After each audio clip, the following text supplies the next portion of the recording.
This one belly, two brains. What I'm going to talk about is the signs of pediatric PTSD in children who can't tell you that something's wrong. Earlier this week, I had a 4 month old who came into my office. She was referred in because her mother got in a car accident. And one of the things that anybody who's ever been in a car accident who has children know is that the insurance company will always replace the car seat. They're afraid that the foam may change its density or that the straps may have somehow gotten stress patterns. But one of the things people don't think about is what happens to the child's brain who is actually inside the seat. One of the things that I ended up discovering over the course of just being a normal chiropractor who's taking care of kids is that the children that I was working with who had special sensory windows that they would go through, whether it was integrating some of their startle responses from the time that they were a baby or some of the crawling responses that they had from when they were a toddler moving around, some of those things started showing back up. It was a real big surprise to me. I wasn't expecting it. And when I was asking the parents, well, what's going on with your child? They'd say, oh, we were in an accident and little Sage wasn't sleeping really well, or little Ian was not nursing the same way, or somehow was like reverting back to baby behavior and throwing temper tantrums. And parents didn't really know what was going on. I just saw that these reflexes that had completely integrated were suddenly spilling out in a really interesting way.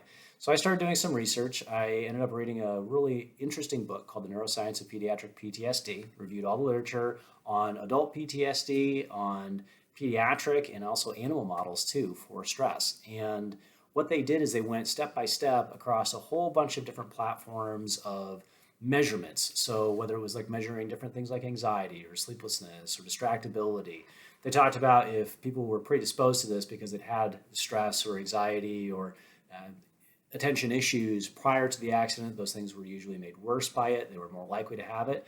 But when it came to babies who are nonverbal, that became a bigger question. And so there's a researcher out of University of Tulane who did some really interesting research on parent surveys and put together a really good instrument.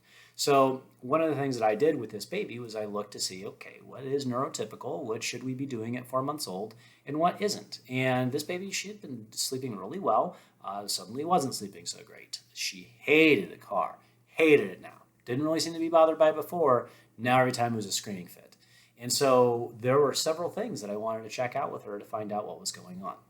I did find that a lot of her startle responses were now supercharged. So the visual blinks reflex, if I got close to her nose, or if I clap, or a loud noise was happening in the office outside of her field of vision, she'd blink a lot. Tipping her back, up would come those hands. All those things were telling me that her system of fight or flight was really ramped up and switched on. Now, what's interesting about that is that that's not completely abnormal for some children, depending on their birth process.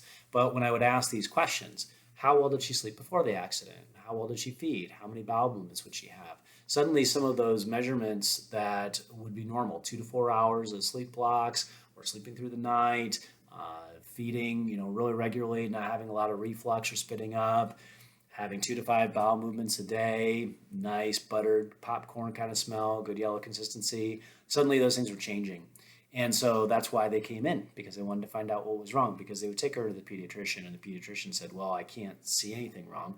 The EMT who came, there's no bruising, there's no broken bones, thank goodness, right? There's no bleeding on the inside of the kid's brain. But that doesn't mean everything's okay. I will tell you, as a chiropractor who's been in practice for, I've been in this profession for nearly 20 years now.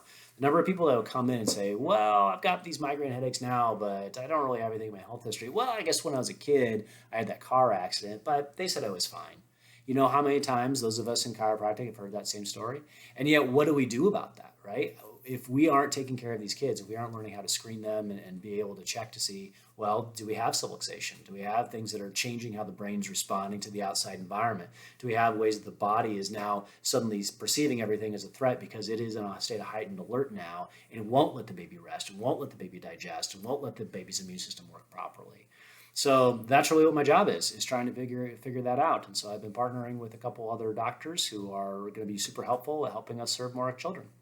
If you happen to know someone who is in some kind of accident and they don't know that it's okay to have their baby checked by a pediatric specialist like me, make sure you share this video with them. There are a lot of babies out there that need our help, a lot of toddlers out there that need our help, and honestly, most people don't even know that that's okay, that you can change that kind of stuff through chiropractic care, that those babies can start sleeping better, that they can start eating differently, they can start having normal bowel movements and start liking the car again, just because we're adjusting them and helping to switch back on some things that have been flipped the other way.